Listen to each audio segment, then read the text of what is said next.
Welcome everybody to Content Creation for Revenue Generation Masterclass. I am thrilled to have you here, and we have a lot in store. This is a masterclass. This means there's going to be some time for implementation, and we're going to have time to work on the things that we are going to cover today. But I'll give you an overview here in just a second, but just some quick housekeeping things. If you would please mute yourself during the portion where I'm actually training, and that's for the recording piece of it. I'm happy for you to unmute yourself during the Q&A sessions, which we will be having a few of those throughout the 2 hours that we're going to spend today. And during implementation time, I'm going to ask you to keep yourself muted, although I will be monitoring the chat during that time. So if you want to send a question to me, you can send it through the chat box. And then one other little housekeeping thing is that when I put my presentation into presentation mode, I can no longer see you. So if something goes wrong, don't send me a chat because I can't see it. So unmute and say, hey, Nikki, like we can't see your screen anymore, or let me know if there's a problem. But there will be time for Q&A. So if you would just hold the questions, or you're welcome to post them in the chat box. And I will try to get to every question in the 2 hours that we have today. All right, so I am going to do a couple things here. I'm going to share my screen, and then we are going to get started. And let's see.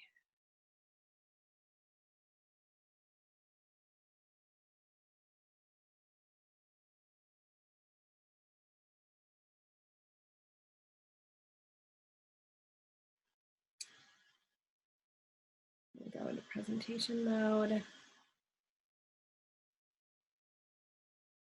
And awesome. Actually, I can still see Lorena. She's the only person I can see. Lorena, can you see my screen? Will you give me a thumbs up? Yeah, okay, good. And then now I'm gonna close your box just for the recording. Okay, so content creation for revenue generation. Here is what we are going to cover today. Come on, screen. There we go. Here's what we're going to cover today. We're going to talk about foundation, pillars, your capstone, what you do, your areas of expertise, and then we're going to close out the day with an idea generator, how to get those juices flowing, coming up with ideas around content. And I just want to show you for the next 2 sessions what we'll be covering there as well. So on the 12th, we'll talk about the rule of 5, keys to clarity, chunking down, content creation. And on the 19th, we are going to talk about free content, making offers, making sure that you are recycling, repurposing, and reusing content for your business building, and how to promote content. So we have a lot to do. I want to give it all to you today, but I felt like 6-7 hours on a Zoom session for you might be a little too much.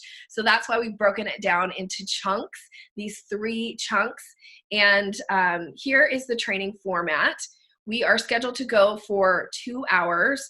I am not going to give like a specific break, but there will be implementation time. So if you need to get up and move a little bit during that time, or even during Q&A, do whatever you need to do to take care of yourself, but there isn't going to be like a set break during the 2 hours. So I just want you to know that ahead of time.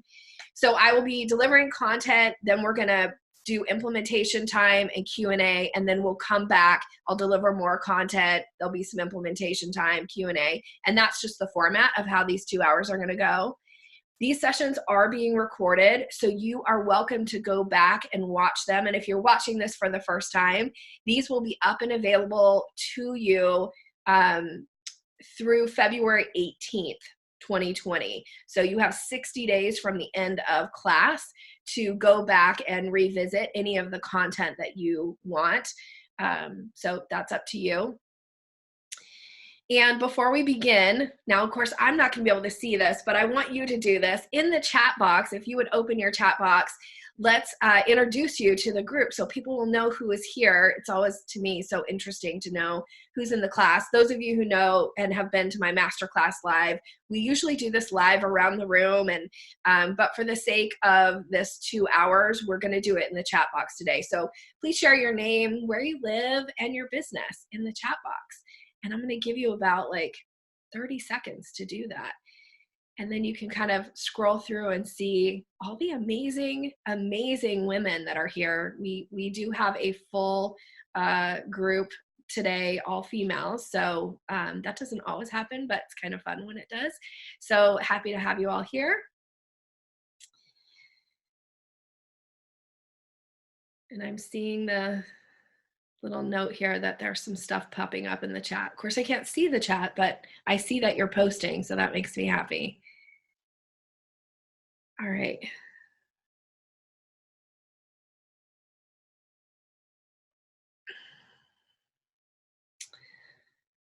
Okay, now we're gonna jump into content and we're gonna start on page 4. I wanna talk about foundation and the idea of your foundation. And this is gonna be something that you're gonna have an opportunity. So I'm gonna deliver this content and then I'm gonna ask you to go back and work on it. So if you have ideas while we're talking through it, write them down in the workbook. That's what it's there for. But the idea is that let me deliver the content and then you get to go and work on it. So around the foundation, a foundation, definition, it's something such as an idea, a principle, or a fact that provides support for something else. That's how I'm using it in this context. So when you're thinking about putting content out into the market, one of the things I often find when I dig into this with clients is I ask them, like, what's your foundation? What must exist in order for your clients to experience success? Those of you who've studied with me for a while have probably heard me say, I don't know, 1 or 2 or 1,000 times, the foundation of everything I teach is built on rapport. So I know that my foundation is rapport. And so when I'm thinking about putting content out into the market, there always has to be this rapport piece. And if you've never thought about it in this way, this may be like some new awareness, new ahas for you to make sure that you're being consistent out in the marketplace when you're putting out content. And if you already have this, if you're like, I know this part's going to be really easy for me, great. I love that for you. And again, if this is something you haven't really put some time or effort and thought into, you're going to have some time to work on it today, but it can evolve and it can change. So don't beat yourself up of being like, I got to get it just right in these next 2 hours. Give yourself the time and space that you need to really think about this. And here's my quote that I'm going to share around it. The importance of foundation is known and understood when there are tremors. I love that quote so much. So when you think about when something doesn't go right in your business, or if there needs to be a shift in your business, you can always come back to the foundation and the core. Like every time I'm putting out new content into the market, or when I've decided to make a big shift in my business, I always go back to, does this have a rapport piece in it? Am I building rapport with my clients? Am I teaching them how to build rapport? So that's where I always go back to with the foundation piece. Now I've put together a couple, potential words for you, and these are just random. They're not necessarily anything that you need to pick from, but I wanted to give you some base, something to start, because sometimes when you have words in front of you, you can go like, nope, not my foundation. Nope, not my foundation. But it'll allow you to go like, it's not this, it's this. So that's what that list of words on page 4 in the workbook is there for you, is to take a look at those. And again, if you haven't thought about this before, if you don't know what your foundation is, it may actually behoove you to look at this list and actually start crossing out the ones that definitely do not apply, and or writing potential like words, or maybe circling the words that you're like, oh, maybe I like this one. So again, there's places here in the workbook for you to go in and add notes, write in it. I hope that you will write in it. I know sometimes high visual learners are like, I don't want to mess up my beautiful workbook, but it is meant for you to write in. So I've tried to leave plenty of space for you to do that. So, all right, so that's the foundation piece. Now, the next piece, when you're building this, like, what do I do and how do I put myself out in the market, has to do with pillars. By the way, I got this from my NLP training. We used to always talk about the the foundation behind NLP and what the pillars were. And so that when you are learning NLP or working with somebody through an NLP process, that you're always kind of putting these things into effect. So I love this, and I use this still today in my own business. So when I think about pillars, pillars are about reliably providing essential support for something. So when you're thinking about your pillars, ask yourself, what impression do I want to make when I'm putting out content? What impression do I want to make when I'm putting out content? So this is something that those of you who maybe read my newsletter or have seen it before and looked at it, I tend to put out a sales tip every week, and it comes out on Tuesday, and I usually write them on Saturdays. And when I'm thinking about the impression that I want to make, I'm going to show you mine. I'm going to show you the example of mine and how I've used it.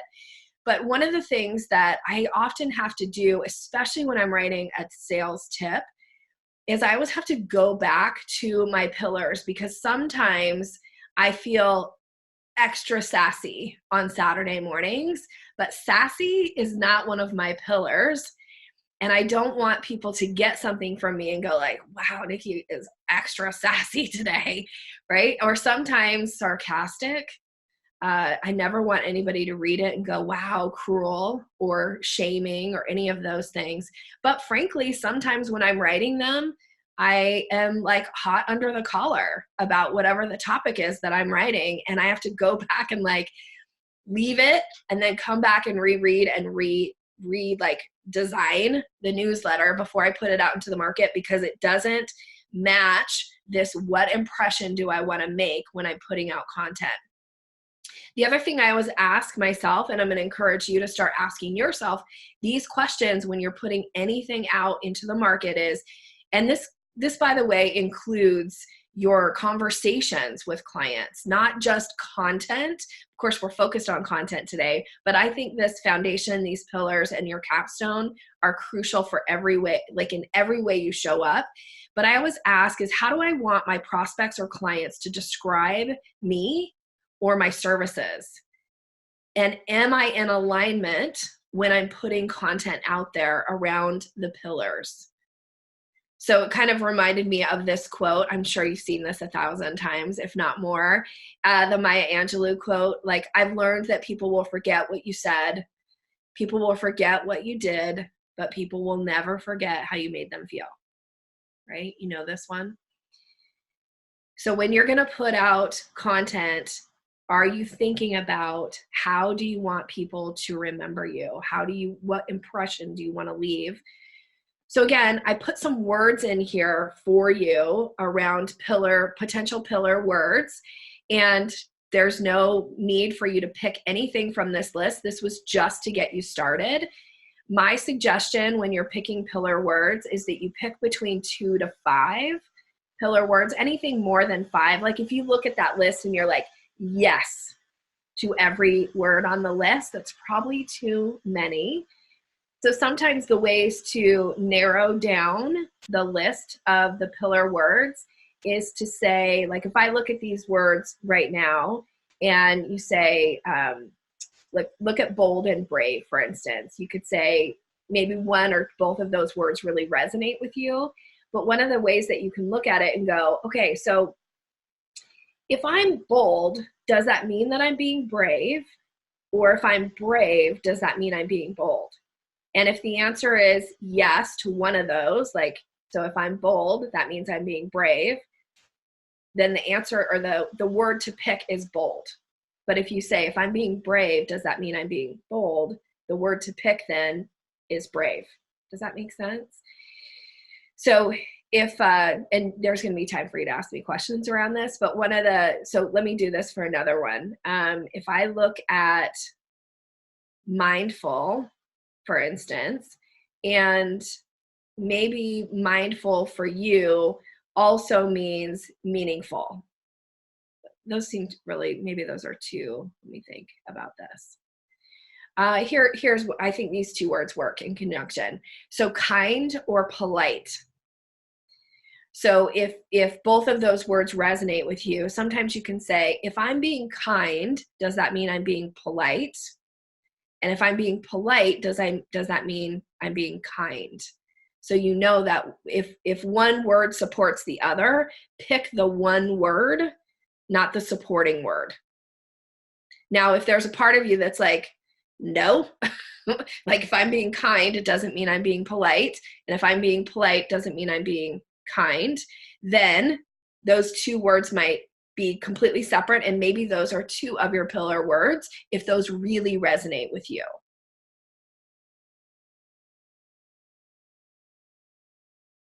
Just giving you a moment here to think about that a little bit.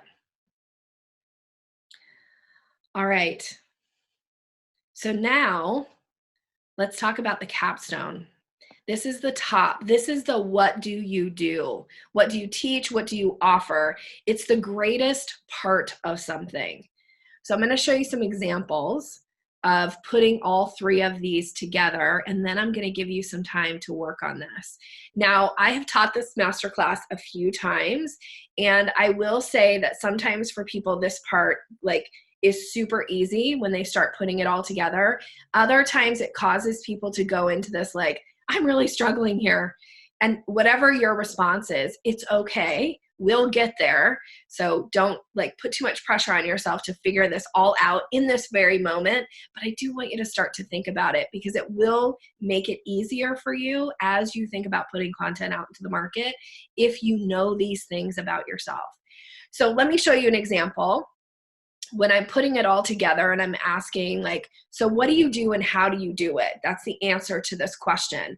So it's putting your foundation is that core value, that premise. And then the pillars are about supporting your message and vision. And then your capstone is the what do you do, right? So here are some examples. This is mine, for instance. So when I think about it, I put my foundation first. That's the way my brain works. I'm going to show you how to do this in other ways, but here's the one for me. So I already mentioned rapport is the foundation of everything I teach and everything I do. So anytime I put something out in the market that breaks rapport or doesn't build rapport, those of you who've trained with me for a while, I always think about rapport as it's like making a rapport bank. I have a rapport bank account with everybody I come into contact with. And my goal is always to make deposits in the rapport bank account. When I make a misstep or a mistake, I always think I'm making a withdrawal from my rapport bank account with you. And I never want that balance to be zero. So if I'm putting something out into the market that doesn't have some type of a rapport component to it, I am making a withdrawal.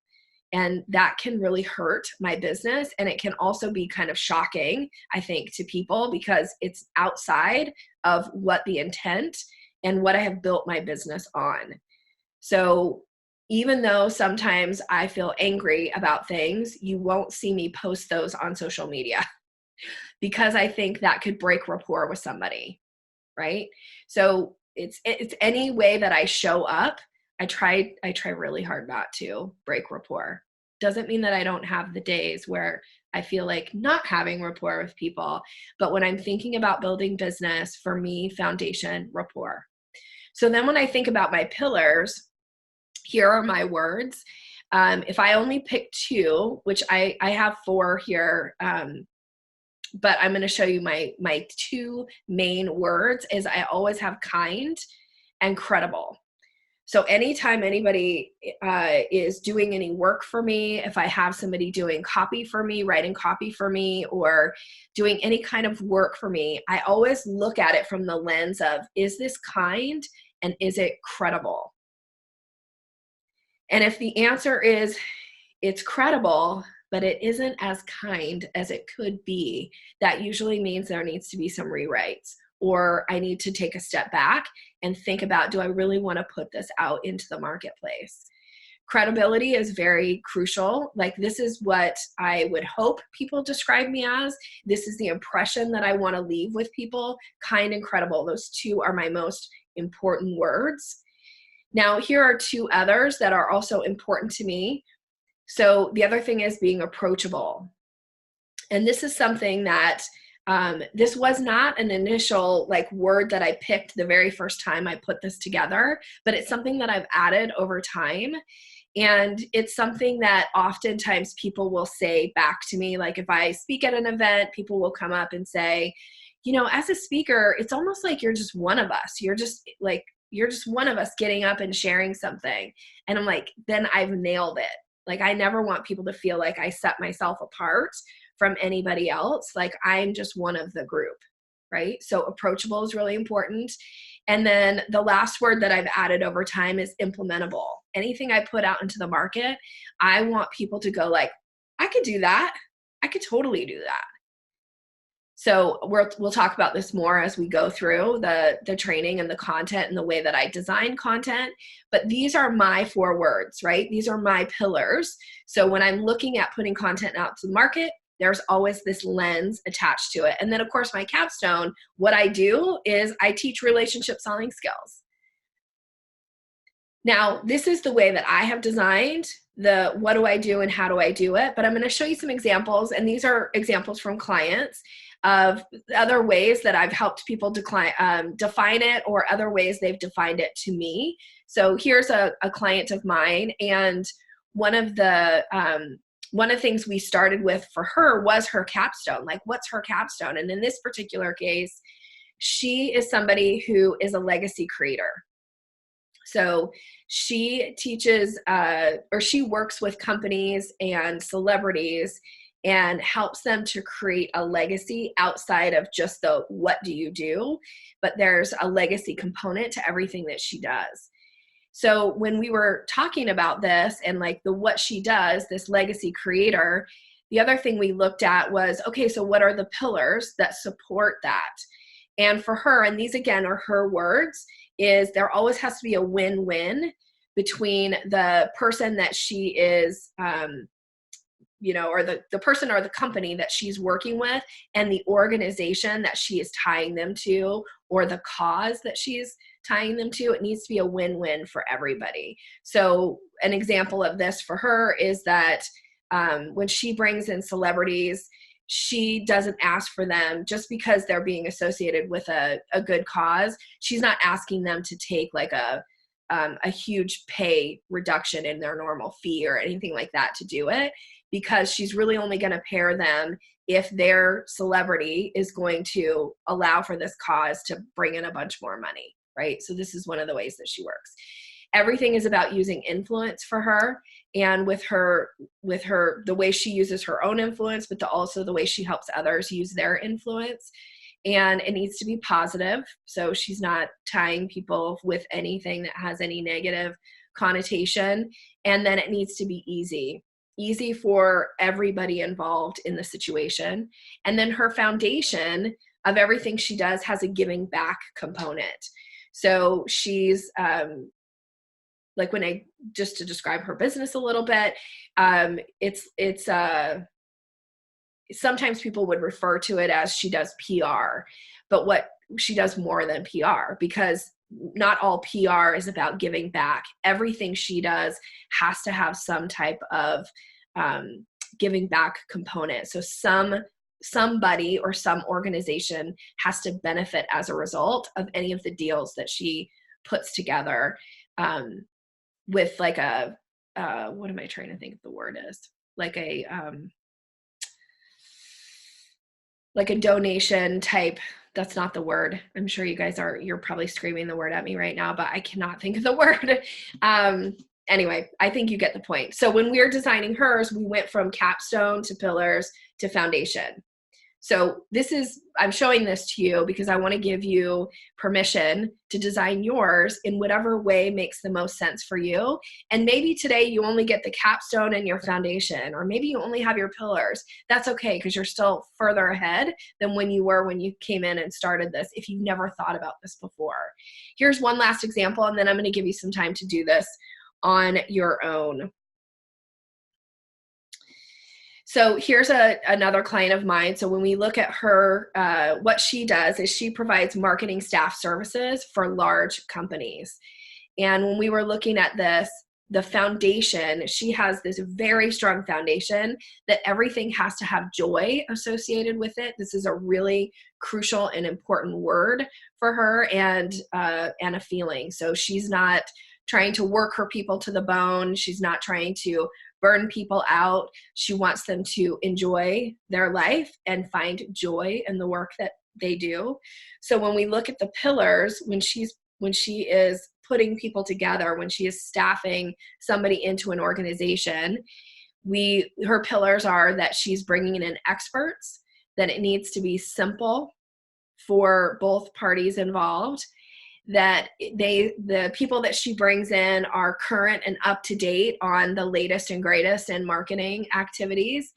And then I went too far there. Sorry, I didn't mean to. Oh, now I'm like really jumping ahead. Okay, sorry, let me show you this one more time. Too fast.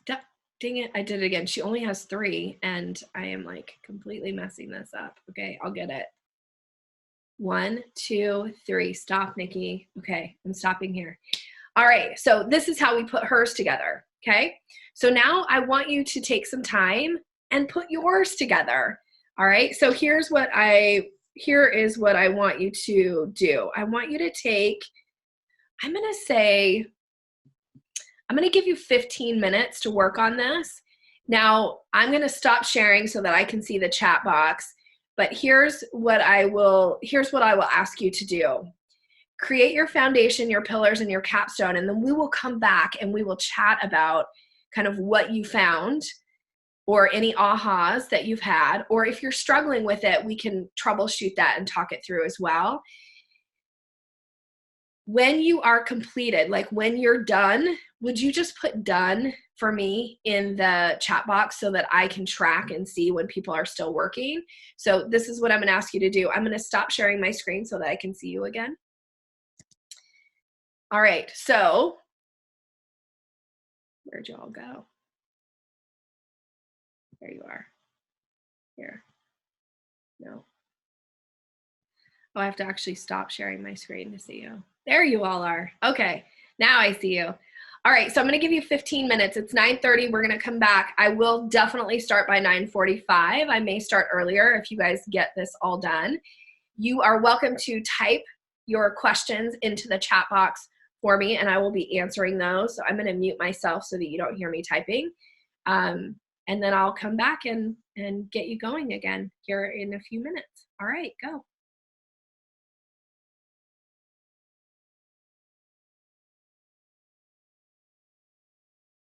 Okay, I'm going to give you just a few more seconds to wrap everything up.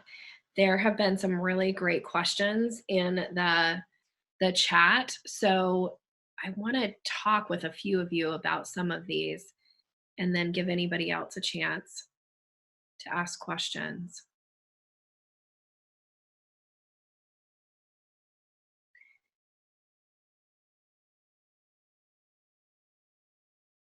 All right, so come on back, and I want to check in with you. Let me see.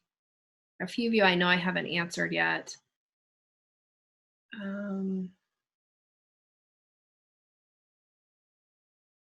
So Susan asked the question, is there a difference between being credible and being competent? I'm going to say that really comes, I have an answer, but I feel like it depends on how you see those two separate things. I do think they're separate, but I think you could make a case either way. So Susan, do you want to talk about that a little bit? That was my question, right? Which was, is there a difference between being credible and being competent? And I don't know. And I said, I had confidence down too, and then I crossed that out. So I don't know if competent leans more towards you're confident, or credible meaning you're believable. Like I believe what you're saying versus you confidently say something.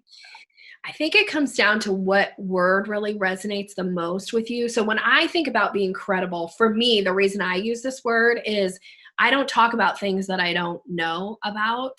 And I don't try to put myself out there as an expert. Like, as a matter of fact, you'll hear me say often, like, I am not a marketing expert, or I am not a copywriter. I can give you my opinion about something, but what I'm really good at is sales and relationship selling skills. So to me, that's being credible, of not trying to like be everything to everyone. And when I say like I'm good at sales from a credibility standpoint, like I have years of, history to back that up. So that feels like a credibility piece to me. Competent to me is more like, you know how to do something and you can do it.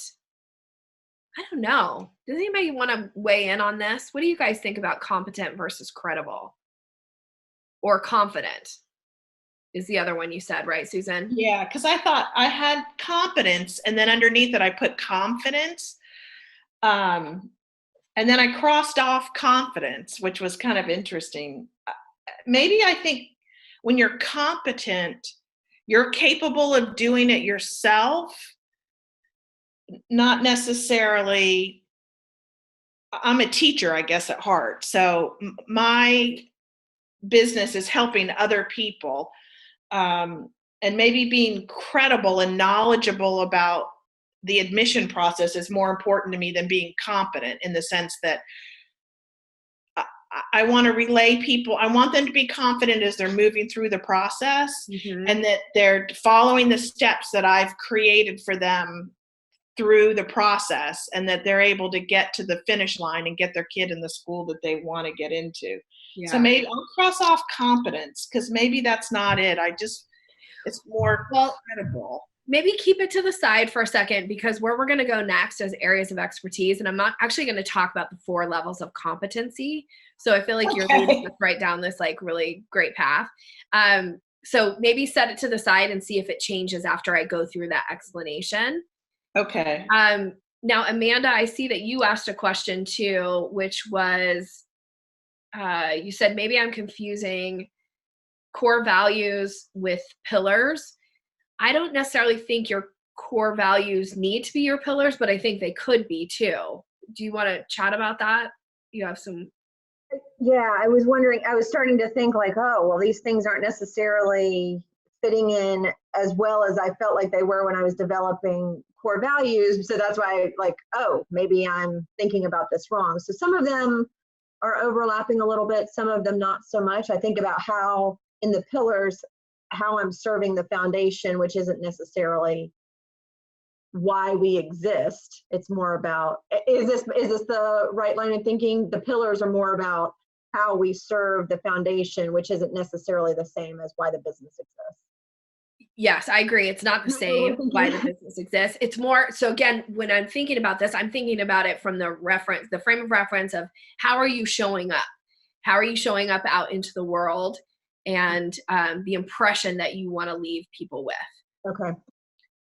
So I don't think they're necessarily the same. Thank you. Yeah. They could be, but I don't think they are. And obviously you can tell this is pretty subjective. Like, it needs to be what really resonates with you. And I know some of you have had some ahas you've been sharing in the group too. Like certain parts were like big ahas for you, and others, or maybe you're still struggling with them, or some of you are like, oh, I got this. It was super easy. So anybody else, I'm going to see, I'm sure I've missed other, I think Brenda also had a question about foundation, forgiveness being your capstone or your foundation. Do you want to chat about that, Brenda? Or I know you and Casey were going back and forth about it. Do you feel like you have clarity? Yeah. No, I do. I have clarity, I think. Thanks, Casey. I like you wordy women. We have some brilliant minds in this group. Yeah, exactly. Some brilliant minds. Okay. Who else has a question for me? Please just unmute yourself and let's chat about it, especially if I haven't answered your question in the chat. Hi, Nikki. It's Lori. Hi, Lori. I just thought I'd just jump right in. Okay. With that invitation. So I'm not finalized on any of these. Okay. But I feel like this is just really helping me to focus. So foundation for me, so here's the thing. So my main kind of thing I use a lot when I'm working with clients and I talk about, there's kind of a key thing is finding the win-win-win. Yeah. For owners, successors, and clients in the ultimate experience or final succession, if you will. So when they get to that point where owners exiting, et cetera. But my real work is on the win-win between the owner and the potential successor, or between partners, between owner partners, if you will. And so just in the trying to decide what's foundation for me versus what's pillar. So that was interesting too, that the client has win-win as one of the pillars. But I kind of feel like ultimately it's about having the conversations that matter with the people that matter. And so the foundation, is it the communication? Is it trust? And my gut instinct is that it's trust. Okay. Trust or rapport, but I kind of feel like it's trust. Yeah. And I think you could, I feel like I could sit here and make a case, knowing what I know about your business, is that it's communication. Okay. But I think it needs to be what really resonates with you. So if trust is that piece, because one of the things I go back to is I think about you, I was talking about crucial conversations. Mm-hmm. And when you really, I guess if you take a step back from a crucial conversation, which is the communication, that it cannot happen without trust. Right? So maybe it is trust then. Because I think that's the other thing too, is it's the idea of, because if we're thinking about content and what we're putting out there, it's how it's received, right? So it's got to resonate with me, but it's also keeping in mind what I want to be perceived or received by those that are consuming it, if you will. I will say another word that pops up for me, for you, and I'm just throwing this out here, is safety as your foundation. Because when people don't feel safe, they aren't going to trust. When people don't feel safe, they're not going to be candid in the conversations. When they don't feel safe, they're not going to move forward in the process. Okay. Again, it needs to be what really resonates with you. And just because I say it doesn't mean it's true in any stretch of the imagination when it's about your business. The other thing that was kind of a wrestle was just like pillars, because I think a big part of the work also is, so again, it's like if pillars provide the support. So I'm making it too difficult, I'm sure. I think take a step back and go, when I'm putting content out into the market, if I was going to teach a course, if I was going to put a blog post out into the market, if I was going to shoot a video, like what needs to be there? What impression do I want to make? Like when I think about you, I do think credible. Yeah, that was one that I had down. Credible. And so I think one of the key things is just that warmth and the a sense of what's possible, because there's urgency, which is not as compelling for a lot of people. A lot of people, it scares them more than it inspires them. Okay. That's helpful. Keep playing with it. Let's see who else. I feel like maybe Amy. Amy, did you have a question about, you said struggling with capstone, which is leading me back to foundation transformation. Do you want to chat about that? Sure. I feel like I'm going around in a circle. Okay. Is really what I'm doing, because I really in going through the process, efficiency and impact stood out to me as foundation words. And in going through that, those two together to me are transformation. I'm helping people have a transformation in their business. A series of actions that help you achieve results as a process, which is what I help them implement in their businesses. The pillars were easy, like they just came off easily to me. But now I'm trying to figure out what that capstone is without being overly wordy about what it is that I do. And I know what my overarching whole elevator, like 3-sentence thing can be, but like bringing that down to what just the capstone is of what I help people do. I help people scale by implementing processes, but that just doesn't necessarily sound right. What about just saying I help people scale their business, like scaling your business?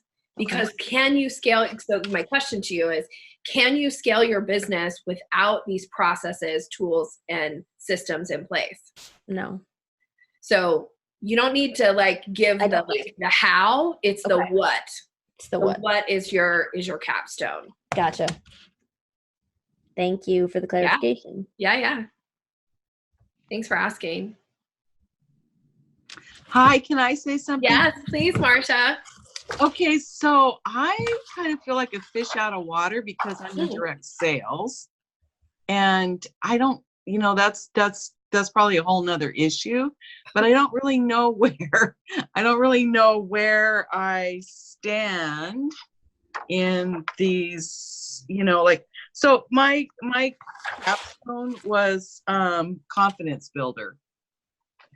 It's so much more than that, though. I don't even know where to really begin. So when I think about your capstone, like what do you do is so, and maybe I'm making this too simple, but you provide hair care products, right? Or you provide like sure, maybe, and this is like super oversimplifying it, but you sell shampoo. Right? Or hair products, whichever.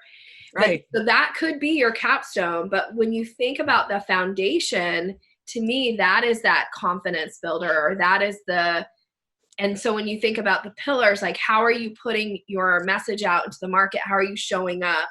Like we know you do a lot of live events, and you're putting stuff out onto social media. So what impression do you want people to have of you and your products? So is that under pillars? Yeah, those are your pillars. Okay, well, I have kind, honest, approachable, funny / passionate, and relevant and fierce. It's okay. But that's too many words. It's too many. Yeah, it's too many, because could you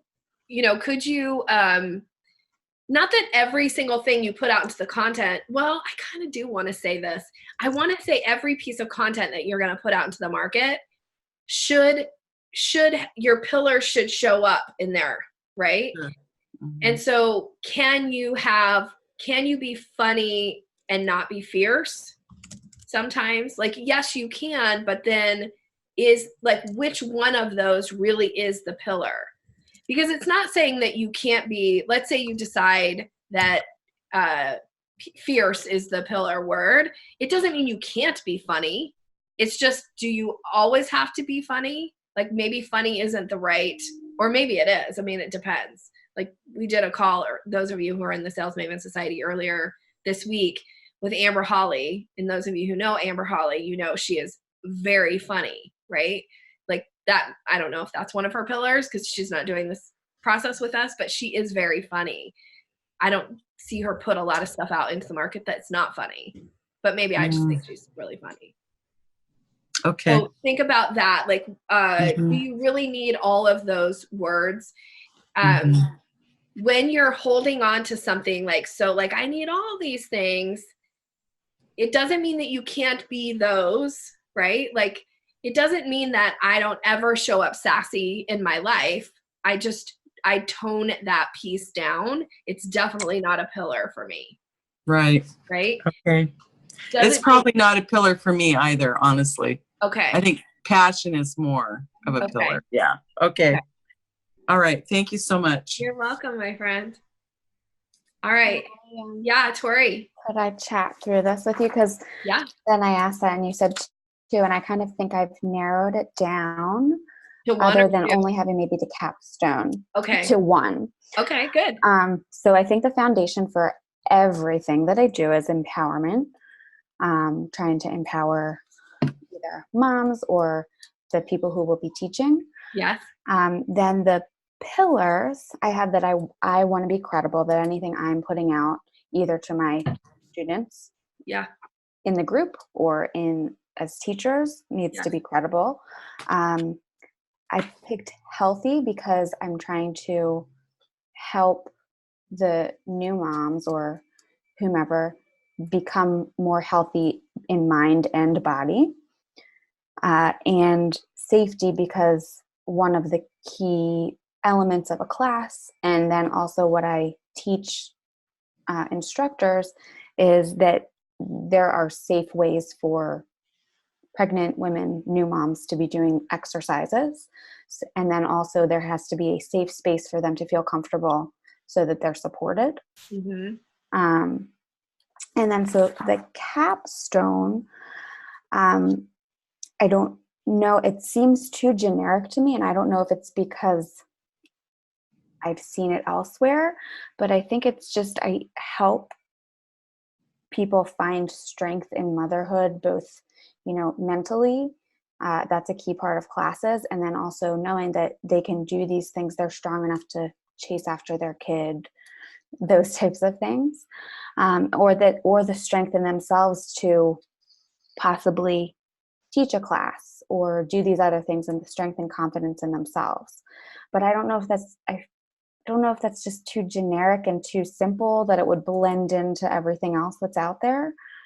Well, and it's not that, I mean, so when I think about capstone, it's really like what you do, right? So for me, I teach selling skills, and I teach relationship selling skills, but like how I do that and the reasons behind why I do it are not a part of the capstone.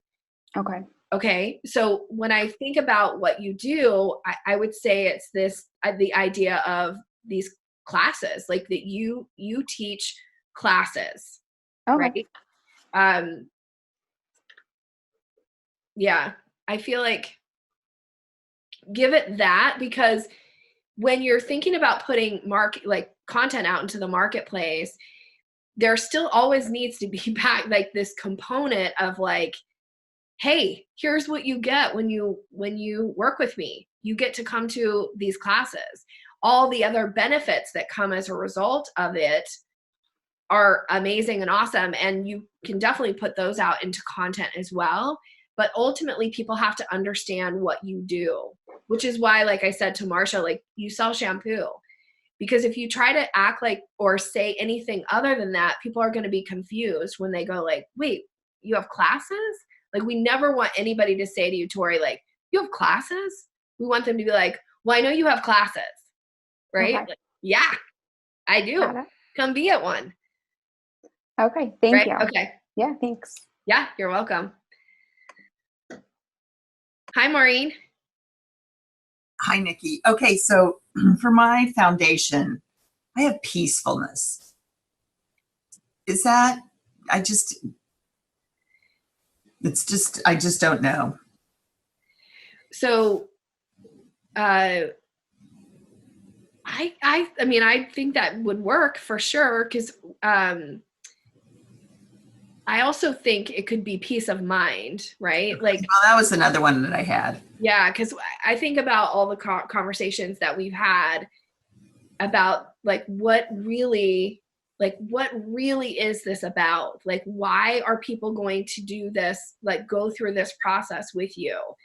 And it really comes down to peace of mind, or it could also be like, other things that these are just random that come to mind for me, is like honoring, right? Mm-hmm. Like, because what ultimately we want is we want people to honor our wishes, right?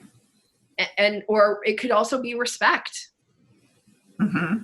Now I'm probably just convoluting I'm muddying the waters by throwing more words in here, but like when you think about if it's respect, if it's honor, if it's peace of mind, if it's peacefulness, any of those are okay. And you might, as you're figuring this out, Maureen's had many successful businesses. She's in a transition phase right now. When you're in a transition phase, this can change. Okay. And it's good if you have your foundation and know that, but it doesn't mean that it can't shift. I don't think mine will ever shift around, because rapport is such a foundation piece for me. But once you start putting stuff out into the market and we get people who are hiring you, like they may start actually telling you what it is. Okay. No, I really love honoring wishes because that is truly, I want people to honor and respect the person's wishes. Yeah. So they can have peace of mind. Yes. Okay. Perfect. Thank you. Yeah. You're welcome. Hi. Hi, Susan. Oh, you're muted, friend. There you Hello? are. Hi. Hi, everyone. I do have a question about some clarity about the foundation. And I don't understand, is it how I want the client or the potential client to see me, my service, or their experience and results, or just everything together? The foundation is what has to exist in order for people to have, like, consider your services to be a success. What So has to exist? For their experience, or everything about me, or how it's everything? It's Yeah, for the client, like I think of it from a client perspective, like what has to exist in order for the client to feel successful in hiring you, right? Or like, what is that? Like, everything is built on this. So for you, it could be like, and what do you have? Like, tell me some of the ideas you have for foundation. It keeps popping up everywhere, but that's another issue, is approachable. Because so many people say, oh, I can't afford, to hire someone like you, or I can't afford it, or they have a misconception about designers. So there's a difference between a designer and a decorator. I'm a decorator. That's the first issue. Yeah. But if they can't approach me, then they don't get my service. I don't get an opportunity to work with them, and nothing will happen if they don't find me approachable. And then they need to find my services approachable, and they need to find my fees approachable. So that word seems to be it. I feel like you nailed it. I do. I feel like you nailed it with approachable. And when you guys hear her explain what that all means, would you agree that that is a foundation for Susan and her business? Like, maybe you don't know what her business is, but all these things have to exist. If that resonates with you, like I say, run with it. I just wanted to make sure I wasn't missing it. And then, but it keeps kind of popping up also in pillars. I need to replace a few words in pillars. Yeah. So you don't, if it's a foundation, you don't need it in pillars, because you wouldn't put anything out into the market from a content standpoint that felt very like, not that I want to be really careful how I say this, but almost like, this isn't for you. Right. You know what I mean? Like, you wouldn't want anybody to take anything you put out into the market to be like, oh, she says that's not for me, because then that's not approachable. Doesn't mean that people can't self-identify themselves out of wanting to work with you. That's okay. But if approachable is your foundation, it should be something that people could go like, oh, I could see this for me. I could see how this would work. Thank you. Yeah, you're welcome. I'm excited to start there. That's a great start. Thank you. Okay. We are going to keep going, you guys. So if I did not get to answer your question, I see that like there are 34 messages in the chat that I haven't even seen yet, but I want to make sure that we get through all the content. So I'm going to jump back into content. We're going to do another piece, and then I will start looking through when I do some implementation time, I'll look through the chat box to try to come back to get any of those questions answered, and then we'll do some Q&A as well again. So know that there'll be an opportunity for this. Okay, let me share my screen.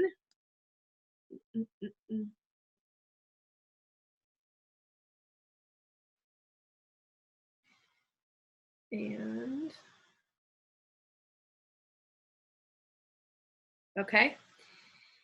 So now please turn to page 8 in your workbook, and we're going to talk about areas of expertise. And you'll see there at the top of page 8, before I jump into 4 levels of competence, I want you to answer this question. How many years of experience do you have in your field or a related field?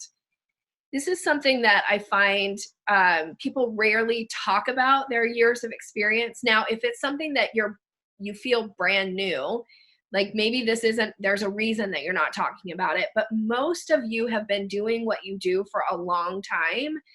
But I rarely see that come up in any of it's, so let me back up and say, it is a way to differentiate yourself from a lot of other people in the marketplace. So you see when I'm putting content out into the market, and even in the front of this manual, like you see my bio, and in my bio, it talks about like who I am.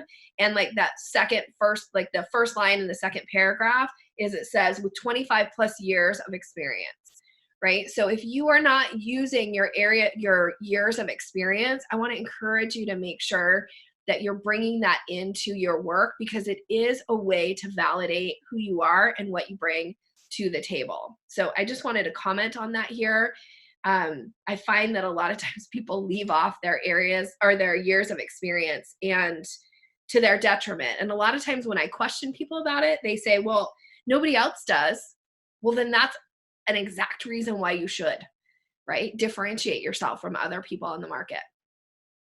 Okay, so I want to dive in to areas of expertise and the 4 levels of competency.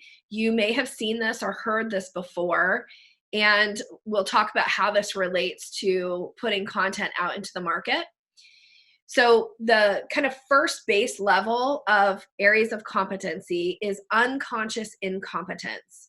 By the way, these are all context specific, and every single one of us falls into one of these 4 categories, like in multiple ways. Okay, so this is not a judgment on somebody's level of intelligence or anything like that.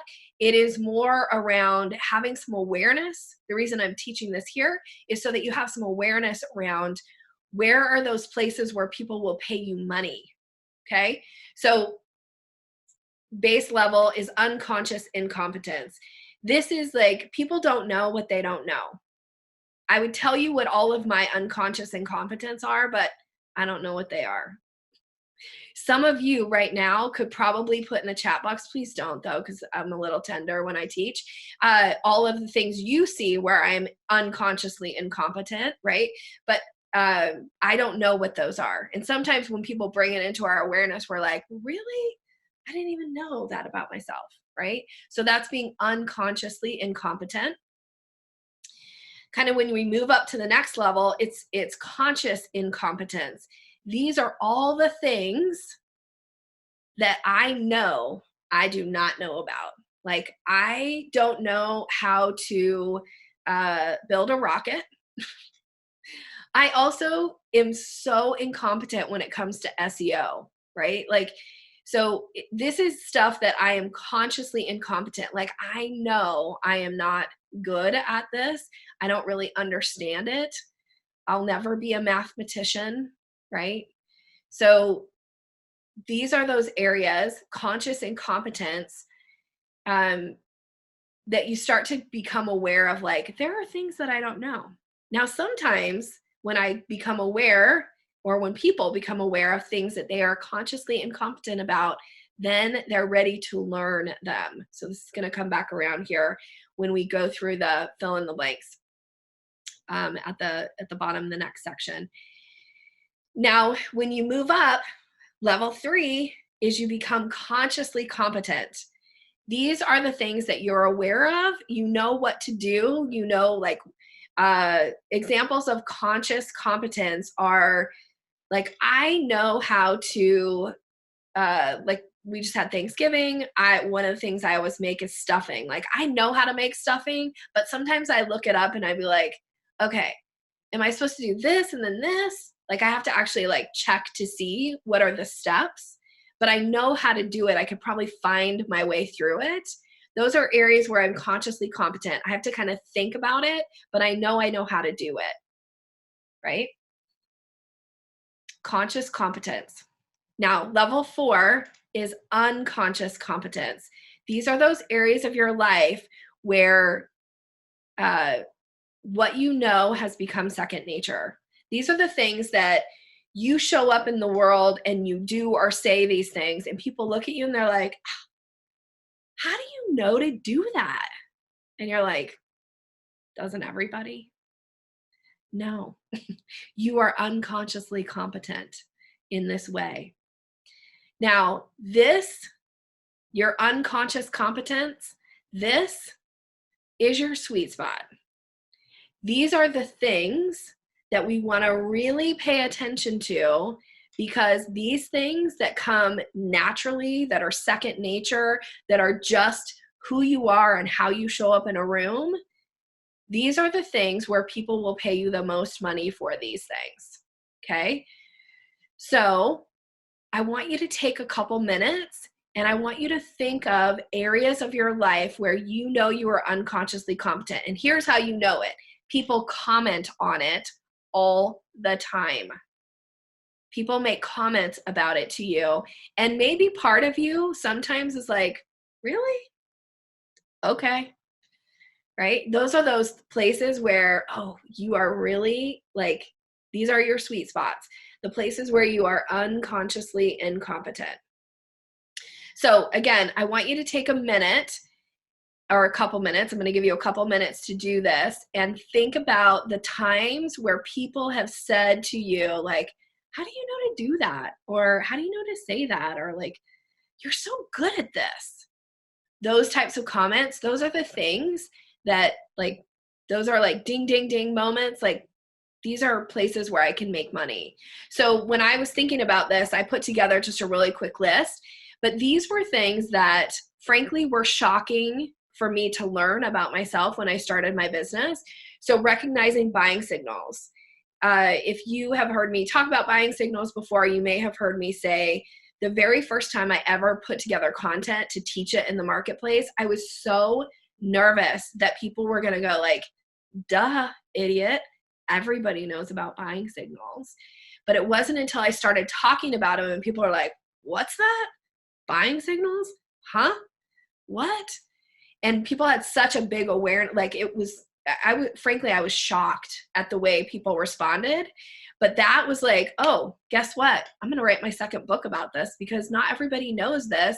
And somehow I know something. It's so unconsciously competent for me to recognize a buying signal that if I can talk about it and teach people how to do it, they'll pay me money for it. Language and scripts. Like if you had asked me 6 years ago, if I thought I was good at the way that I phrase things and that people thought like, oh, Nikki, you're so good at what, like you can just like roll these things right off your tongue. Like I didn't know that. I do now because people tell me and comment on it all the time. And still a part of my brain goes like, doesn't everybody know how to do this? Right? But people pay me money to do this. The circle back calls. I thought everybody knew how to do that until I started teaching it and people started having a response to it of like, what? This is going to get me more, like I'm going to close more deals with these. And then invitation language. These were just 4 off the top of my head. So I want you to take a few minutes and really think about what are those things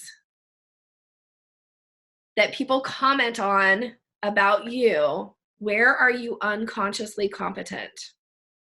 Okay, I'm going to give you, let me see where we are time-wise. I'm going to give you 5 minutes. So we're at 10:20. I'm going to give you until 10:25. And I want you to come up with your list. Again, put done in the chat box for me when you're done so I know that you're ready to move on. All right, I'm going to stop sharing. I'm going to mute myself.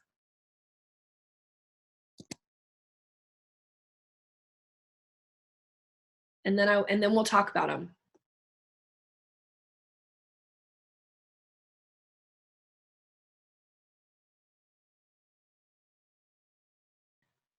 Okay, come on back. How did it go? Who has a question or a comment or would anybody have a big aha in something that they are unconsciously competent around?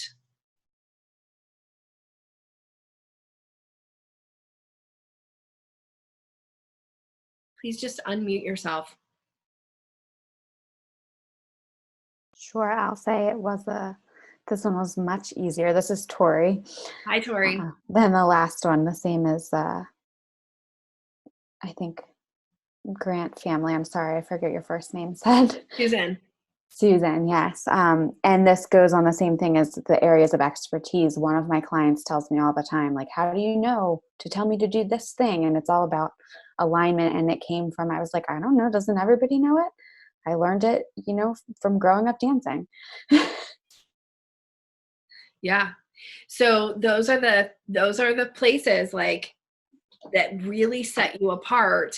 And when you are talking about these things out in the marketplace, this is the stuff that makes you special and sets you apart from everybody else. So if you're not talking about it, if you're not putting content out around it, it's something for you to start to pay attention to and put some content out. Yeah, Thanks I'm not. I need to learn that.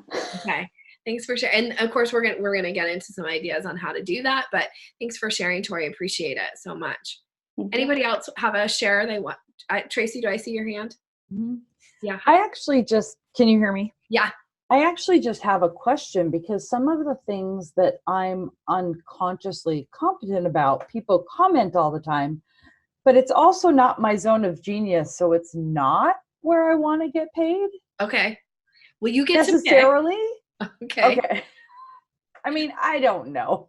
What is one of them that you're thinking? I'm so good at nurturing my network. I mean, I'm writing a book about it. I'm doing some things around that. Because she doesn't want to get paid for it. I love you, Tracy. Oh, okay. Girl.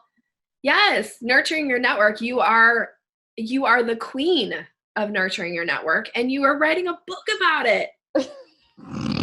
Are you thinking you don't want to turn that book into a course or into or if nothing else, let's sell the heck out of that. I want to Okay, nurture your network course. Huh, I hadn't even thought about that. All I know is I am 2020 is going to be a year of reinvention. Now that InSpark is profitable, but I have to get through this breast cancer crap first. So, whatever that looks like. I'm not crying today. Yay! You're amazing. I took a Xanax, but that's a whole other. You're amazing. I love you. And Tracy, I still want to say to you, I feel like in your VIP day, which was it 3 years ago that we did your VIP? Longer? No. Was it? Yeah. It's like 5 years ago, probably. Okay. I still want to go back to, I truly believe you could build a membership platform around Nurture Your Network. Do you remember me talking to you about having this sequence that people pay you money for every single month? I don't remember that. And, this is a buying signal, but I was looking at your VIP days on your website yesterday. Oh, I'm going to send you something then. So follow up with me. I have something for you actually around that. Okay. I'll send that to you later today. Okay. So, so here's the thing. Sometimes, and again, you get to pick, there are certain things that maybe you are good at that of course you don't want to get paid money for because you don't want to do it and that wouldn't be fun. So don't do those things. Right. However, I will say a lot of times when you're really good at something, and this is an NLP process, it's called mapping across. You can take something that you're really good at and you can map it across to another area of your life. So in this case, you can map it over to your business. So what is it that makes you really good at it? And how can we use it over in the business around an area that you want to bring in more money? Oh, and while you were talking, I just got an idea. Because one of the parts of nurturing my network is I'm amazing at creating community-driven social media content. But I gave up the social media thing, but then I hear conversations around InSpark and I'm like, oh, I so want to help. And I don't, but creating nurturing content. Oh, Okay. Did y'all just get chills? I got chills from that. Ooh, I love that. I'm so excited. Thank you. You're welcome. Okay. Who else? Who else had a question or an aha or something they want to share? Please just unmute yourself. Let's hear from you. It's Lori again. Hi, Lori. I'm feeling very communicative today. So what came up for me with this is a sense that my unconscious competence is more around being versus doing. Okay. Tell me more about that. How I am. So I feel like it's the sense of warmth. And as Tracy was talking, it's like realizing I've become like really masterful at networking and because it's the warm conversations, I feel like I really see people. I feel like they feel heard, seen. I feel that really comes across in those, one-on-one or me and just a couple of people. So it's the empathy, it's the leading with relationship. And ultimately it gets back to that win-win and realizing that for me, what's really at the root of that for me in my heart is fairness. And how that's always been, and I've just realized it today, was just that sense of where my passion kind of comes from is so often in these firms that I work with, it's not fair. And but anyway, so it's just that sense of win-win, but a lot of it just comes back to relationship for me and how I show up, and as opposed to like, I don't know that I'm an unconsciously competent coach, for example. I feel like that's a more conscious competence, if that makes sense. Yeah. So anyways, there's more is how I show up. It's who I am naturally versus what I do. Okay. So again, look for how do you bring that into your work, right? So this idea, which I'm going to say to you, Lori, I would love for you to just make a note around fairness. And on our next coaching call, like my brain is like popping with ideas for that. So let's talk about that in your next coaching call. And for the sake of time, I want to, just again, be in support of you. And I love this idea around like what you bring into networking. How can you bring that into relationship building inside an organization, right? Like there's a lot you could do around that and talk around that. I have time for one more question or comment. And if you haven't spoken up yet, I would love to hear from somebody who hasn't spoken up yet and has a question or a comment. Going once. Okay, we're going to keep going. And let's see here. We are going to keep going. Let me get back to my screen share here.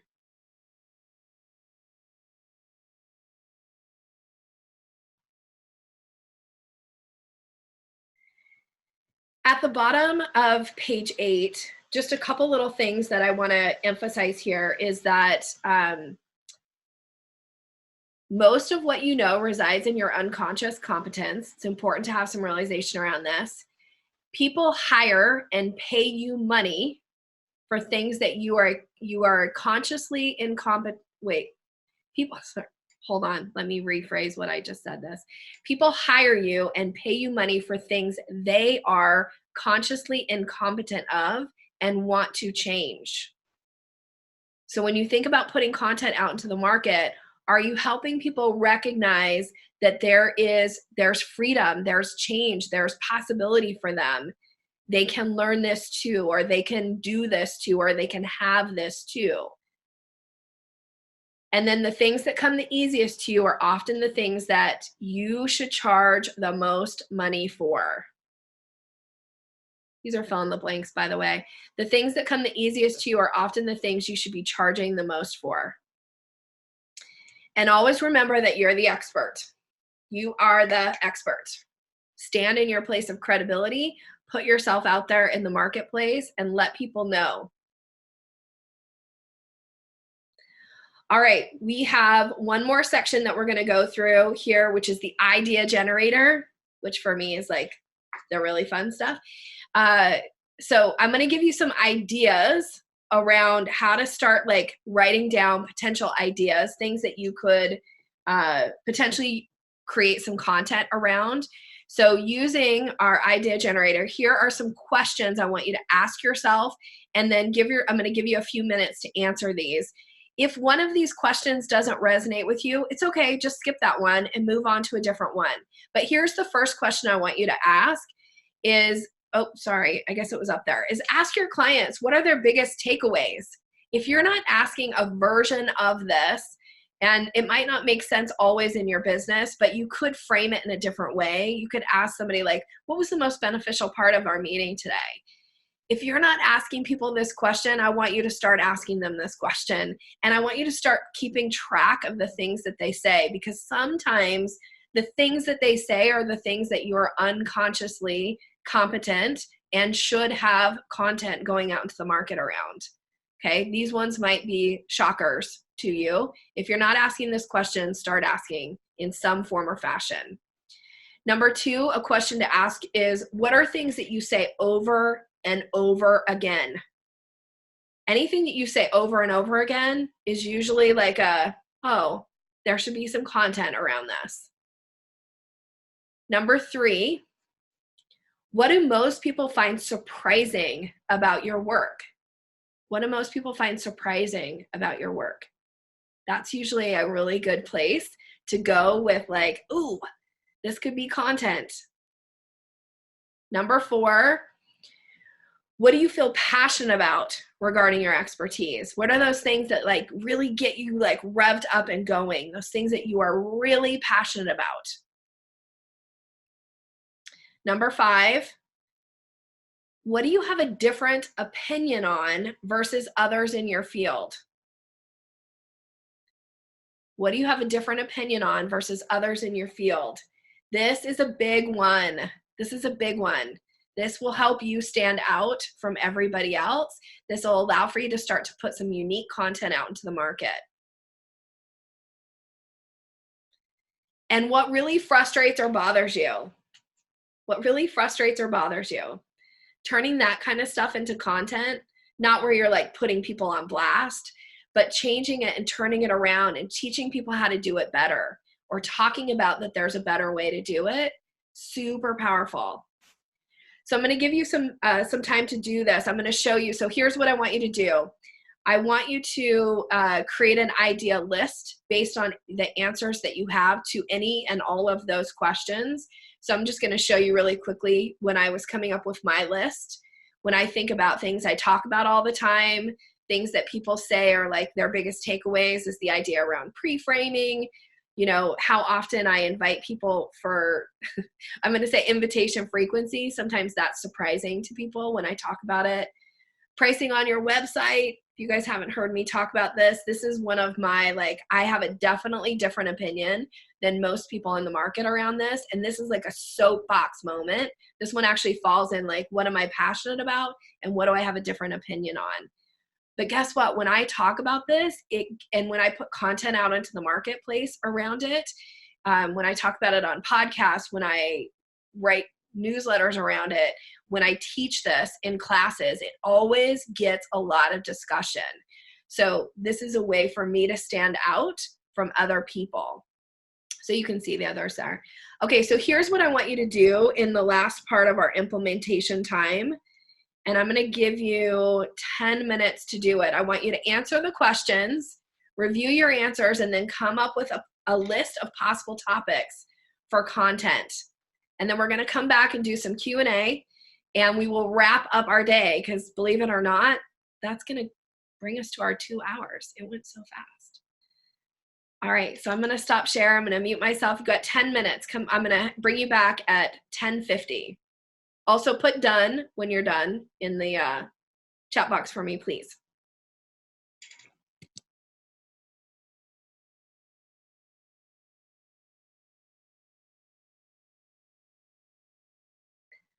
Okay, how did it go? How'd y'all do? Who has a question or a comment? about this last section here, your idea generator. Some of you had posted in the comments that ideas are firing. I love that. And you've come up with quite a few things. Who has a question or a comment? I have a few rants up my sleeve now. Oh, So that the one that really got my juices going was what really frustrates or bothers you. Yeah. It was interesting because so much of what I see in my current industry and what industry I'm moving into is seeing people trying to do the same thing over and over again and expecting the same, expecting a different result. Like there's a rant in and of itself there. It's not going to happen. And also in my current space is people asking for your dollars and promising you all this stuff and then just leaving you high and dry. You know, whether that be in the short term or in the long term, but not being there to help assist you in whatever. So just thinking about rants and I'm like, oh, I could do this on this platform. And like, my brain just went like this. I'm so glad, Amy. And people will want to hear this stuff from you. Not only the things that are like that people are doing wrong, but like what are the ways to do it better? And not that you have to give the ways away, right? Like you can charge money for that. But showing people that there's a different path, or there's some different options. There's ways for clients to feel more cared for, right? Like whatever that piece is. Yeah, exactly. It starts with that same common frustration point and leading them to where they can go from there. Yeah. Yeah. And people love to read and hear and listen and take courses on how to be better when it comes to that. Hey, Susie, I see you have your hand up, my friend. Well, my aha was I was focusing on all the things that I can offer clients and ideas. But then it really kind of hit me, hey, you know what? I've been doing this for 30 years. I really know my stuff. And there's a lot of new people coming into the field. So I want to kind of shift my focus on information from my peers or people who, because, you know, I was kind of like with you. It's like, well, you know, everybody knows that. Everybody knows that. Yeah. No, I mean, 90% of the field is way below my expert level. So I don't think everybody actually knows all that. So. This is exciting. I feel like this is a whole new line of, like, this could be a whole new business for you, or at least branch of your business. Well, and I'm thinking that might be a really good membership site kind of a thing to have ongoing content for newbies. Yeah. Let them come in, and you might even want to certify people. Susie Moore certified. You know, I actually thought of, well, I mean, one of my questions when I see other people doing that is kind of like, well, kind of back in the old days with like I can't remember the Barbizon school or something where, I mean, it kind of lended a air of cheapness to it that. Okay. Don't do that. Okay. Don't do anything that feels out of alignment or is going to feel cheap. I don't certify people either, but I can't tell you how many times I've been asked for people to be like, well, I've been through your trainings, Nikki. Like, can I get Sales Maven certified? And I'm always like, no. What's your reason for that? Because to me, it's more of a self-confidence issue. It's more of well, why would anyone recognize that Susie said they're okay? But why? For me, it's not a confidence issue. It's a time. Like, it feels like a lot of work for what? Right? What's the? If I'm going to put in all the time and effort and energy around a certification, like, does that make sense? Yeah, because to me, that's something you have to keep up. Right. Yeah. So, okay. Yeah.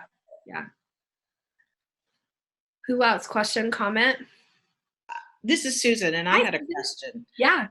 So I'm the first to market with my course, and I have a totally different approach to helping parents who are my clients that are applying to private schools. So I have an online course that they can take for a fraction of what they would pay a normal education consultant. Uh-huh. So I guess you had said something about building credibility into the offering. Can you tell me more about that? So when I think about building credibility, I would, when you're talking about it, I think talking about results, telling stories, Okay. and stories can come in like you telling them. Like, I could jump into a story right now with you, but I can also tell stories. I do it in my newsletter. Like, there's very few newsletters that you read from me that I haven't built some type of a story in. and they're intentional. There's a purpose behind the story. Sometimes the story is told to build credibility. Sometimes it's to move people into like take action on something. So there's this, like, there's reasons to tell stories, but when the way that you framed that to me, it makes me go like, okay, Susan, like, get some stories out there. Let's work some stories around the class. Let's work some stories around why your way is superior, how it benefits the student or the parent or the organization or whatever, and you can separate those out too, by the way. You can talk about it from a child's perspective, is it children that are applying to private school? Yes, K through 12. Yeah. Okay, that's what I thought, but then I was like, wait, it's not college, is it? I didn't think it was. No, just K through 12. Okay. So, is it the child, or is it how do the parents come into it, right? And the benefits for them, and could be that it's time savings. It's obviously money savings because you put that in the note. Right. That to me. Well, and it's just a different approach that parents don't have time anymore. The old way was come into my office, I'll spend an hour with you, give you an assignment, you go out and do it, you research a school, then you come back, and then we go over that information. I mean, the way that it's done is really antiquated, and I've streamlined the system so that parents can do it at their own pace, and they have worksheets that they're filling out, and then when they have questions or comments, they can call me for additional help and support, which is what they would get with a traditional consultant that they'd pay $3,500 for. But I thought that's ridiculous. My whole point was you can do it for a lot less, and if I write down all the steps and create a framework, anybody can follow it. And that's exactly what I've done. But people are leery and maybe I'm priced too low.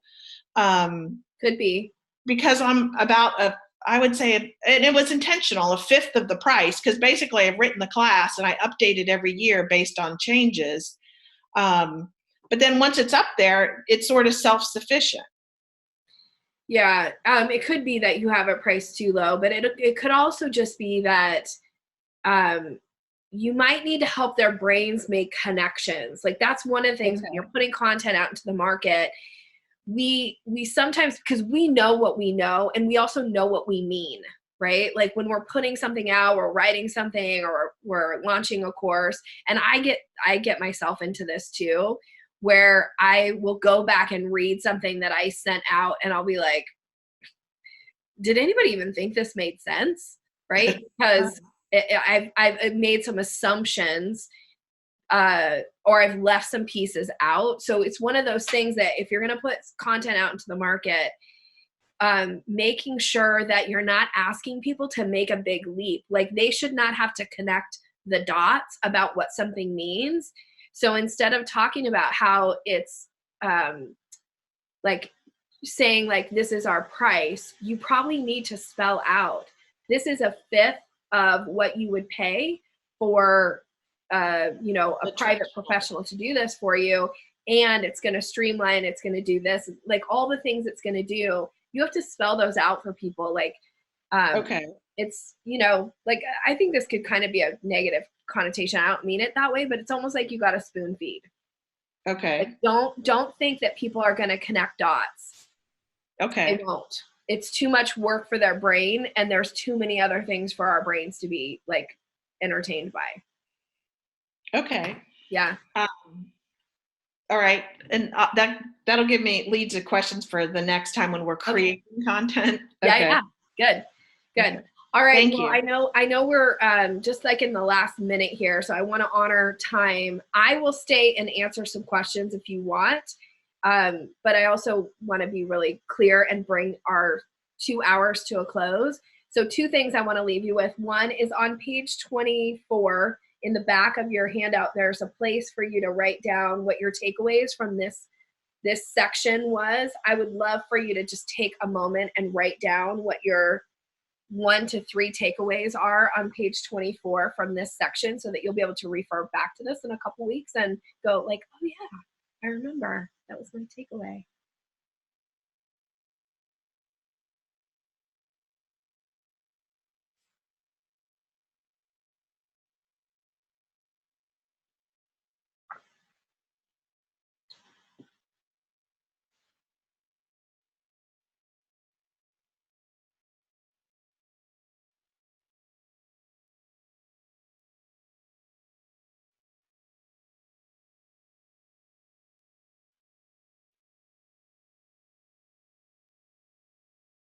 Okay. One last little thing here is I want to comment, if you haven't seen at the back of your manual, some of you are the kind of people who don't look ahead. Many of you probably have already scanned through all the pages, but if you haven't seen this yet, we put a calendar for you in the back that has some non-traditional things on calendars. So you'll go and see, like, maybe some calendars have these things, but we tried to kind of find and put everything we could think to put on there for you, to give you some ideas of ways to either celebrate or also to acknowledge. There are certain days that it's probably not a good time to launch certain offers or put content out into the marketplace. So that calendar is there for you to use, and it's in the very back of your workbook. Use it as you want. And we are going to, I'm gonna bring this to a close, but I do want to hear maybe from, if there's somebody who hasn't spoken up yet, I'd love to hear, like, what was one takeaway from today? Like, if you guys will stick around, 3 of you, like, tell me what was one takeaway from today that was helpful. And if you haven't spoken up yet, please speak up. I'd love to hear your voice. And also, I honor if you're like, no, Nikki, I'm not gonna unmute myself. That's fine too. I don't know how to start my video. Hi, Kate. Do you want me to send you a request to start your video? Let me see. I think I can ask you. There you are. Hi, Kate. Oh, now you muted. Hold on. I might have muted you. Wait. Your unmute audio. It does not want me to unmute you. There you are. Hi. Hi. Hi, I'm in my kitchen. Love to see your face, my friend. No, I'm here. Okay, so this has been really great. I'm kind of a quiet person. I stay in the background, but this has been really fun. The pillars are awesome. Thank you for that. And so that's my one big takeaway. Yay. Is that when I am writing content, I'm going to always check, am I being consistent with the words on my pillars? Great. Because I think I'm kind of all over the place sometimes, so I just really want to focus on that, and not mix, like, my social communication with my business communication, if that makes sense. Yes, it totally does. Awesome. Yeah. I love that as a takeaway for you. Thank you so much, and thank you for speaking up. Thank you for being here. It's been so many years since I've seen your face live. I just love seeing you. I mean, I feel like I Facebook stalk you, but besides that. Then I Facebook stalk you. So. Yeah, all right. Good. Who else has a share for me? Takeaway.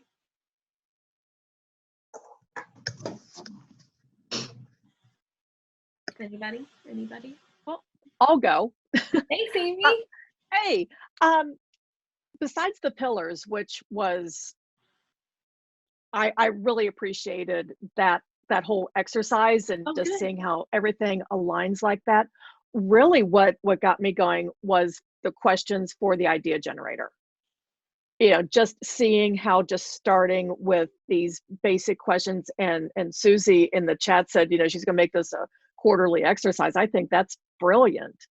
And I'm having way too much fun with question number 5 of where you have differences of opinions of everybody else. And yeah, the ideas are just kind of going kind of crazy right now. But yeah, that was probably my biggest takeaway.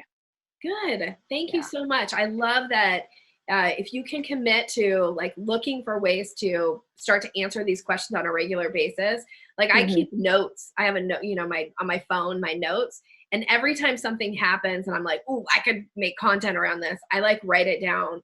I get out of the shower usually and I have, like, 1 or 2 ideas, and I'll have to, like, pull my phone out and, like, write them down, because, you know, later in the day where I'm like, I'm totally going to remember that. And I go back later in the day and I'm like, what was that thing that I was thinking about? So catch them in those moments for you, because sometimes those things, and especially when I'm not sure, like, what content do I want to put out in the market? I can just go back and look at my list and be like, oh, I haven't talked about that in a while, or I've never talked about this. I'm going to talk about this now. Right. Yeah. Good. Okay. Anyone? One more? I'll go. Yeah. I'd already spoken though, so I thought, ooh. That's okay. I want to hear from anybody who wants to I speak. think creating, I called it the business monument, the whole thing. It's all so powerful. So that was really good to get the whole monument done. Yay. Yeah. Good, Maureen. You are making progress, sister. I feel like you are like, the train is moving. I know. Picking up. I'm so excited. Yeah. Good. Anybody else want to speak up or share? Going once? Going twice? Marsha, were you waving goodbye or were you waving that you wanted to speak up? I was trying to unmute. There you go. I was trying to unmute too. Hi, guys. Well, first of all, I want to say how awesome it is to be in the company of such greatness. I don't know a lot of you, but I really would love to. And so one thing the thing that frustrates me about what I do is people expect instant results. And for me, I seem like I'm a broken record that it takes time. It takes time. It takes time. And when I'm trying to get past the frustration of that and stay above the fray, so to speak. Can I give you a suggestion around that? And this may work for a couple of you. I think Susan, oh, Susan's still here. I'm wondering, Susan, if this might apply to you as well, is that sometimes when you have something where people are having a hard time making a connection to, like it takes time, or in Susan's case, like, why would I pay less? Like, am I going to get the same value of service? Sometimes we need to do, it's an exercise and it's called chunking sideways. And I'm not going to dive super deep into it. We're going to talk about chunking down next week, I think. But chunking sideways is sometimes maybe you need to come up with things that are like out of context, but that where they have some similarity is things that take time or things that are worth it over time. And you need to start to relate them back to your thing. So like seriously off the top of my head, things that take time that are worth it are like retirement accounts, you know, investing in relationships, could be friendships, it could be marriage, it could be whatever that is. Other things that take time. Ooh, Amy had a good one, wine. Thank you, Amy. I love it. Right? And so when you talk about, it helps people's brain get out of like, I want instant gratification, because I really do want instant gratification for most everything in my life. I hate to wait. I'm not patient. But when you start to like help people make sense of it in a different context, it allows their brain to go like, well, of course, you know, wine ages over time and gets better. Okay, I see where I would, you know, give my hair time to get better, right? Or whatever that piece is. Very good. Yes, thank you. Yeah. You say the most simple things that are just so genius. Did you know that? I know. Conscious competence. People say that to me, but to me, like it's right. Like, but I love the word simple, by the way. Simple could actually be one of my pillar words. Was it one of my pillar words? I don't think it was. Simple, because I want stuff to feel like I want that. I think I use implementable in the place of simple. Like I want people to always feel like, oh, if Nikki can do it, I can do it. Because I truly believe that. If I can do it, everyone can do it. It's awesome. Thank you. You're welcome. Susan, was that helpful at all from a context? Yes. Okay. Very. Yeah, good. Thank you. I'll just stay until you guys don't have questions, but I know I'm past time, but I love questions and I love time with you. So if there's, Amy, you have a question or comment? Yeah, I do have a question, and it goes all the way back to the capstone. Okay, let's talk about it. Can we do that? Okay. So I finally came up that my foundation is confidence. So it's instilling in people the confidence that they know how to do the research, that they can do it. Yes. Okay. And my pillars: approachable, credible, meaningful, and ease. Love those. I actually Okay. just got chills. Oh, yay. Yeah. But where I'm and I'm probably just overthinking it, but the capstone, I mean, is family history. What I have right now is family history, discoveries, and connection. What do you say? What can people hire you to do? People hire me to teach them how to find their family history. So what you do is you teach people how to find their family history. I think that is your capstone. Okay. I was just overthinking it. Yeah. Okay. That's probably on me. I probably should have done a better job of digging into capstone a little bit. So I apologize, but it's really just like, what can people pay you money to do? That's your capstone. Okay. Or learn. All right. Yeah. Awesome. Okay. Yeah. Yay. Thank you. You're welcome. Anyone else? Question, comment? Hey, Nikki, I have a quick question too on the, so going back to the, what did you call it? The monument? That's what Maureen called it. I don't have a name for it, but maybe I should. What did you call it, Maureen? The monument. The monument. The monument. Okay. Yeah, I like that. I'm going to call it the content monument. I have my foundation work, which I came up with like right away. And then my husband walked into the kitchen, of course, and then questioned it right away. And he's like, what the heck? So, so I'm going to run it by you. Okay. You're the expert. My foundation word is strength. Yeah. Yeah. Right? You get it. I totally get that for you. Yeah. I mean, and he's like, well, strength in what? I said, everything. Yeah. Physical, mental, everything that you do. It's inner strength, it's outer strength. That to me is like, that is the core of who you are, Kate, is strength. Yeah, so I didn't think I had to explain it any more than that, but he was wanting me to add words to it, and I thought, no, I'm just going to leave it. Yeah, Okay. and the thing is that it's not like you need to be advertising out into the market, like, this is my foundation, but you might start finding ways to work it in. And as a matter of fact, I think actually for you, like when you think about, what you do for your work, which is really helping people have the confidence that they need to get up and speak and do it well in front of other people, there is something about having that. It is a strength. It's like, it's a muscle that you build, and you are helping people build that.